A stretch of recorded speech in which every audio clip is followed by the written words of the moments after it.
আপনারা কটা আসন চেয়েছিলেন একটু না, সহজ আমরা করে কারো বলবেন? কাছে চাইনি, কারণ আমরা কটা আসন দিলে যুক্তিসঙ্গত হতো?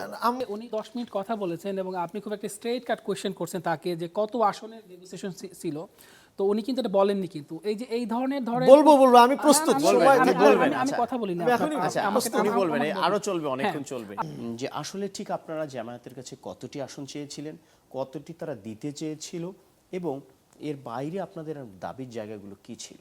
আমাদের যেই টার্গেটটা ছিল, আমরা যেটা দেখলাম যে আসলে আমরা যাদেরকে নিয়ে চলতে চেয়েছি, প্রথমেই অন্যান্য ইসলামী ঘরানার যারা ছিল, এরপরে জামাত যুক্ত হয়েছে।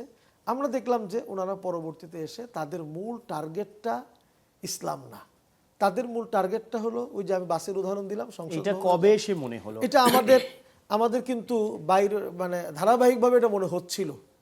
কিছুদিন যেতে না যেতেই আমরা দেখলাম জামাতের অ্যাটিটিউড, জামাতের বক্তব্য, এগুলিতে কিন্তু আমাদের আসছে। আপনি দেখেছেন গত রোজার সময় রোজা পূজা একত্র করে ফেলা এবং তাদের বিভিন্ন কথাবার্তা, কিন্তু এটা আস্তে আস্তে আস্তে আস্তে এগুলো তো আগে থেকে জানা ছিল। জামাতের সঙ্গে আপনাদের যে না, আকিদাগত বিষয় আমি আসছি। কিংবা জামাতের যে কর্মপন্থা, আপনাদের কর্মপন্থা আলাদা। আপনাদের এই অভিযোগের পরে ডাক্তার শফিকুর রহমান তার ফেসবুক পেজে একটা ক্লারিফিকেশন দিয়েছেন যে অভিযোগটা করা হয়েছে যে ইসলামী শরিয়া আইন বাস্তবায়ন করবে না জামাত, খ্রিস্টান ধর্মাবলম্বীদের একটা অংশের সঙ্গে প্রতিনিধিদের সঙ্গে বৈঠকের পর সেটি ভুল ব্যাখ্যা হয়েছে বলে তিনি দাবি করেছেন। তো কথা হচ্ছে যে এই যে আদর্শগত যে অমিল, এগুলো তো আগে থেকেই। আমি সেটাই বলছি, আমাদের আদর্শগত যেটা ভিন্ন, যেটা ভাইও বললেন আকিদাগত, আমরা সেটাতে এখন ওটাকে আমরা মেনে নিয়েই, কিন্তু আমরা মেনে নিয়ে মানে তাদেরটা তাদের কাছে থাক, আমরা একত্রিতভাবে এদেশে ইসলাম প্রতিষ্ঠার যে টার্গেট।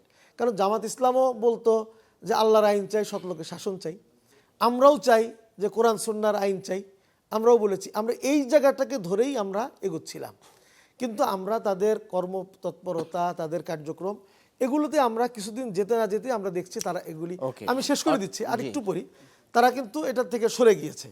এরপরে আমরা লাস্টলি দেখলাম যে আমাদের কথা ছিল ইসলামী দলগুলোকে নিয়ে আমরা এগোবো।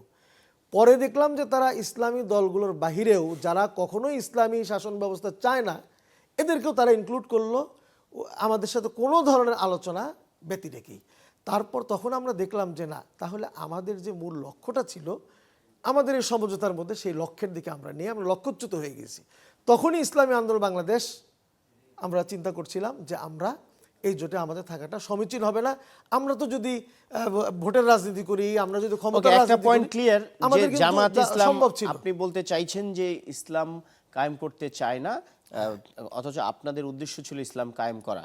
ওকে, একটা পয়েন্ট পাওয়া গেল। আজকের এই সংবাদ সম্মেলনে ইসলামী আন্দোলনের পক্ষ থেকে বলা হয়েছে যে তাদের একটা জায়গায় ইগোতে বা আত্মসম্মানে লেগেছে যে জামাতকে এক ধরনের ছোট, ইসলামী আন্দোলনকে ছোট দল হিসেবে দেখানোর চেষ্টা করা হয়েছে বিভিন্ন জরিপের কথা সামনে নিয়ে এসে। তো আসলে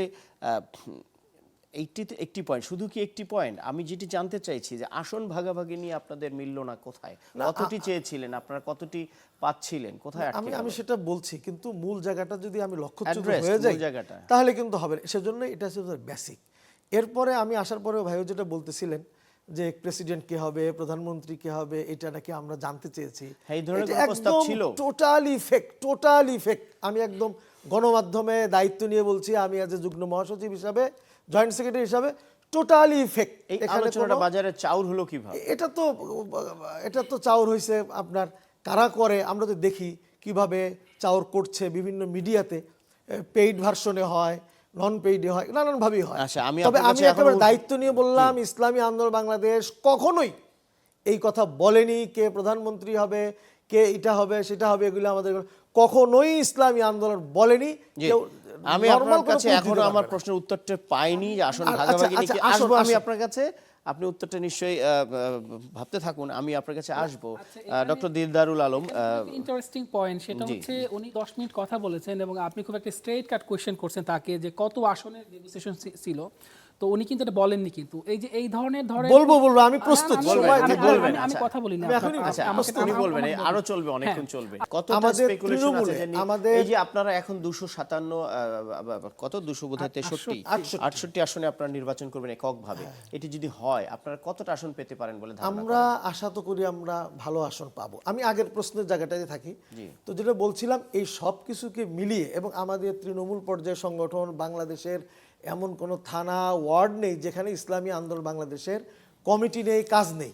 আমরা এই সকল ডাটা অ্যানালাইসিস করে আমরা যখন বসেছি তাদের সাথেও, বা আমরা যখন একত্রে বসেছি, তখন আমাদের অ্যানালাইসিস যে আমরা যদি জোট করি, মানে সমঝোতা করি জামাত ইসলামের সাথে, সেখানে তাদের আসনের অনুপাত এবং ইসলামী আন্দোলনের আসনের অনুপাত খুব বেশি তারতম্য হওয়ার কথা নয়। আপনারা কটা আসন চেয়েছিলেন একটু না, সহজ আমরা করে কারো বলবেন? কাছে চাইনি, কারণ আমরা কটা আসন দিলে যুক্তিসঙ্গত হতো? আমরা মনে করি যে আমাদের উভয়েরই কাছাকাছি থাকা উচিত ছিল। কাছাকাছি আসা কাছাকাছি মানে আপনারা এই আমরা মুহূর্তে সেটা মনে জামাতের করি সমকক্ষই মনে যে করছেন হতে পারতো না। আমরা তাদেরকে একটু বেশি, অবশ্যই তারা যেহেতু আগে আমাদের চেয়ে কিছু ভোট আছে বলে আমরা দেখেছি। আচ্ছা, একটা কাছাকাছি জিনিস পরিষ্কার হওয়া উচিত। যে আপনি বলেছেন কাছাকাছি মানে শতাধিক, যেহেতু আসন 300 ভাগ করলে 150 দাঁড়ায়। দেড়শো আমি হয়, আপনার কিন্তু কাছে- আরো সংগঠন আছে। জি, আমরা আসবো আপনার আমরা কাছে তাদেরকেও আবারও। যদি দেই, একটা সেখানেও জিনিস ভাগাভাগি পরিষ্কার যে হতে পারে। জনসমর্থন বেড়েছে মাঠ পর্যায়ে, আপনি বলতে চাই